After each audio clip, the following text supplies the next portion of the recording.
Hello friends, welcome to Yashri vlogs. இன்றைக்கி என்ன recipe பார்க்க போகிறோம் அப்படின்னா, ஒரு கொங்கு நாட்டு ட்ரெடிஷ்னல் ரெசிபி தாங்க பார்க்க போகிறோம். கொள்ளு சாதம்.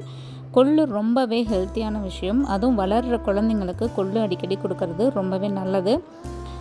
பிரியாணி மாதிரி கொள்ளு சாதம் எப்படி பண்ணுறதுன்னு இன்றைக்கி பார்க்கலாம். அதுக்காக நைட்டே இதில் ஒரு கிளாஸ் அளவு நான் கொள்ளு ஊற வச்சுட்டேன். எனக்கு கொள்ளு ரொம்ப ஹார்டாக இருக்கும். இந்த மாதிரி ஊற வச்சு சமைக்கிறப்போ சீக்கிரமாக நமக்கு வெந்துடும், சாஃப்டாகவும் இருக்கும். நைட்டே ஊற வச்சதுனால 2 பாட்டி நல்லா வாஷ் பண்ணிவிட்டு கொள்ளு முழுகிற அளவு தண்ணி சேர்த்துக்கலாம். 8 மணி நேரம் நல்லா கொள்ளு ஊறினதுனால இந்த மாதிரி நசுக்கி பார்த்தா 2 பிரிஞ்சு வரும். வேகிறதுக்கு ரொம்ப ஈஸியாக இருக்கும். அதே மாதிரி நான் இங்கே சீரக சம்பா அரிசி எடுத்திருக்கேன். ஒரு பிரியாணி ஃப்ளேவருக்காக இந்த கிளாஸில் 2 கிளாஸ் அளவு எடுத்துகிட்டு சுத்தம் செஞ்சு ஊற வச்சுருக்கேன். சீரக சம்பா அரிசி நம்ம சமைக்கிறதுக்கு ஒரு 15 நிமிஷத்துக்கு முன்னாடி ஊற வச்சா போதும். கொள்ளில் உப்பு போட்டு இந்த மாதிரி 4 விசில் இல்லைனா 3 விசில் விட்டு எடுத்துக்கலாம். அதுக்கப்புறம் நம்ம சாப்பாடு தாளிக்கிறதுக்கு என்னென்ன பொருள் தேவைன்னு பார்த்துடலாம். இங்கே நான் பூண்டு, கருவேப்பிலை, சின்ன வெங்காயம், கொத்தமல்லி இலை, ஒரு தக்காளி, பெரிய தக்காளியாக கட் பண்ணி வச்சுருக்கேன், ஒரு பச்சை மிளகாய், 1.5 டேபிள் ஸ்பூன் அளவு சீரகம் நல்லா இந்த மாதிரி பொடி பண்ணிக்கலாம். சீரகம் இந்த மாதிரி 1-2 உடச்சி இருக்கிறப்போ அதோட ஃப்ளேவர் நல்லாவே சூப்பராக இருக்கும். அதுலேயே பூண்டையும் சேர்த்துக்கலாம். பூண்டு நல்லா க்ரஷ் பண்ணதுக்கப்புறமா கருவேப்பிலையும் 1-2 நல்லா தட்டி எடுத்துக்கலாம். இது கூடவே ஒரு பச்சை மிளகாய், குட்டீஸ்க்கு செய்கிறதுனால காரம் கம்மியாக இருக்கணுங்கிறதுக்காக நான் இங்கே ஒரு பச்சை மிளகாய் சேர்த்துருக்கேன். நீங்கள் 2-3 கூட சேர்த்துக்கலாம். இந்த மாதிரி நல்லா க்ரஷ் பண்ணிவிட்டு 1-2 தட்டினதுக்கப்புறம் நம்ம சாப்பாடு தாளிக்க ஆரம்பிச்சிடலாம். 1 பாட் ரெசிபிங்கிறதுனால நான் இங்கே குக்கர் எடுத்திருக்கேன். குக்கரில் கடலை எண்ணெய் சேர்த்துக்கலாம். நான் இங்கே 50 ml போல் ஆயில் சேர்த்துட்டு ஆயில் சூடானதும் தேவையான அளவு கடுகு, கடலைப்பருப்பு, உளுத்தம் பருப்பு சேர்த்துட்டு நம்ம தட்டி வச்சுருந்த பூண்டு, சீரகம், பச்சை மிளகாய், கருவேப்பிலை எல்லாம் இதோட சேர்த்துட்டு ஒரு 2 நிமிஷம் நல்லா வதக்கிக்கலாம். இதோட பெருங்காயம் சேர்த்துக்கிறேன். இது ஆப்ஷனல். ஏன்னா கொள்ளு சூடு கொஞ்சம் வாய்வும் கூட, அதனால நான் இங்கே பெருங்காயம் சேர்த்துக்கிறேன். தேவைன்னா சேர்த்துக்கலாம். சின்ன வெங்காயமும் அதே போல் நான் கல்லில் தட்டி எடுத்துகிட்டு இதோட சேர்த்துக்கிறேன். நான் இங்கே ஒரு 100 கிராம் போல் சின்ன வெங்காயம் சேர்த்துருக்கேன். சின்ன வெங்காயம் சேர்த்தா ரொம்ப ஃப்ளேவர்ஃபுல்லாக நல்லா இருக்கும்.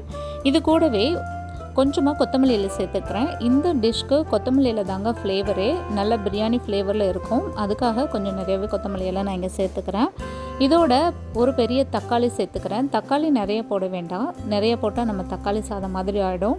ஸோ அதனால் மீடியமாக ஒரே ஒரு தக்காளி, பெரிய தக்காளியை நான் இங்கே சேர்த்துக்கிறேன். தக்காளி நல்லா வதங்கணும். இதுக்கு தேவையான சால்ட்டு சேர்த்துட்டு நல்லா வதக்கிக்கலாம். தக்காளி நல்லா வதங்கினதுக்கப்புறம் இதோட வேக வச்சுருந்த கொள்ளு பருப்பையும் சேர்த்துக்கலாம். கொள்ளு பருப்பு சேர்த்ததுக்கப்புறம் நல்லா கிளறி விட்டுட்டு இதோட மசாலா சேர்த்துக்கலாம். நான் இங்கே சாம்பார் பொடி 1/4 table spoon, garam masala 1/4 table spoon, கறி மசாலா 1/4 டேபிள் ஸ்பூன் அளவு சேர்த்துக்கிறேன். குட்டீஸ்க்கு செய்கிறதுனால காரம் ரொம்ப கம்மியாக தாங்க சேர்த்துக்கிறேன். நம்ம வேணும்னா எக்ஸ்ட்ரா காரத்துக்காக நம்ம வரமிளகாய் தூளும் கூட சேர்த்துக்கலாம். இதெல்லாம் சேர்ந்த மாதிரி நல்லா கிளறி விட்டுட்டு ஒரு 30 செகண்ட்ஸ் விட்டால் போதும். மசாலாலாம் நல்லா வதங்கிடும். இதுக்கப்புறம் நான் இங்கே கொள்ளு வேக வச்ச தண்ணியே சாப்பாடுக்கு யூஸ் பண்ணிக்க போகிறேன். 2 டம்ளர் அளவு சீரக சம்பா அரிசி எடுத்துருக்கிறதுனால நான் இங்கே 3 டம்ளர் அளவு கொள்ளு தண்ணியை சேர்த்துக்க போகிறேன். கொள்ளு தண்ணி ரொம்பவே ஹெல்த்திங்க.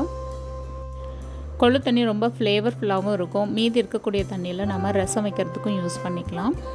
தண்ணி சேர்த்ததுக்கப்புறம் தேவையான அளவு சால்ட்டு சேர்த்துட்டு மூடி வைக்கலாம். சும்மா ரஃபாக மூடி வச்சா போதும். ஒரு கொதி வந்ததுக்கப்புறமா நம்ம இதோட அரிசி சேர்த்துக்கலாம். 2 நிமிஷம் போல் ஆகிடுச்சு, கொதியும் வந்துருச்சுங்க. இதோட நம்ம இப்போ ஊற வச்சுருந்து சீரக சம்பா அரிசியை சேர்த்துக்கலாம். ஒரு பிரியாணி ஃப்ளேவர் வேணுங்கிறதுக்காக நான் இன்றைக்கி சீரக சம்பா அரிசியை சேர்த்துருக்கேன். இது மற்ற அரிசியும் யூஸ் பண்ணி நம்ம சமைக்கலாம். அரிசி சேர்த்ததுக்கப்புறமா உப்பு காரம் டேஸ்ட் பார்த்துட்டு நல்லா கிளறி விட்டதுக்கப்புறமா 3 விசில் வச்சிடலாம்.